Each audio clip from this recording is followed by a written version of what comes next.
আমানের রাহিম প্রিয় এলাকাবাসী ও প্রিয় দেশবাসী এবং বিদেশে অবস্থানরত প্রিয় ভাই বোনেরা আসসালামু আলাইকুম। সম্মানিত সুদীয় প্রিয় দেশবাসী, আপনারা দেখতে পাচ্ছেন যে আমি এখন রয়েছি পাবনা জেলার ঐতিহ্যবাহী কাশীনাথপুর পেঁয়াজহাটে। আপনারা দেখতে পাচ্ছেন যে বিশ্ব রোডের সাথে এই হাটটি প্রতিনিয়ত হাটে এরকম জ্যাম আছে। প্রায় ফুলবাগান থেকে পল্লী বিদ্যুৎ পর্যন্ত প্রায় 1 কিলোমিটার এখন জ্যামে রয়েছে সমস্ত গাড়ি।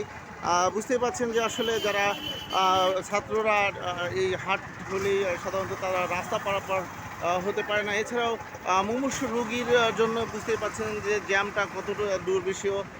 তারা সঠিক জায়গায় তাদের চিকিৎসাধীন বা হাসপাতালে পৌঁছাতে পারছে না। আমরা চাই যে কাশীনাথপুরের এই ফুলবাগান থেকে এবং পল্লী বিদ্যুৎ পর্যন্ত একটা 4 লেন রাস্তার জন্য আমরা বিশেষভাবে কর্তৃপক্ষকে দৃষ্টি আকর্ষণ করছি। জরুরি ভিত্তিতে এই কাশীনাথপুরের 4 লেন রাস্তা জরুরি, কেননা যে মানুষের যোগাযোগ নির্বিঘ্নে যাতে চলাচল করতে পারে এবং যারা ব্যবসায়ীরা তাদের বা কৃষি কাজে যারা তাদের কৃষি পণ্যগুলো হাটে নিয়ে আসেন তারা যাতে নির্বিঘ্নে তাদের কৃষি পণ্যগুলো হাটে নিয়ে আসতে পারেন। সম্মানিত সুদীয় প্রিয় দেশবাসী, আমি আবারও দৃষ্টি আকর্ষণ করছি কাশীনাথপুরের পল্লী বিদ্যুৎ থেকে ফুলবাগান কাশীনাথপুর ফুলবাগান পর্যন্ত 4 লেন রাস্তা জরুরি। আমি আপনাদের মাঝে আবারও ফিরে আসবো ইনশাআল্লাহ। আসসালামু আলাইকুম।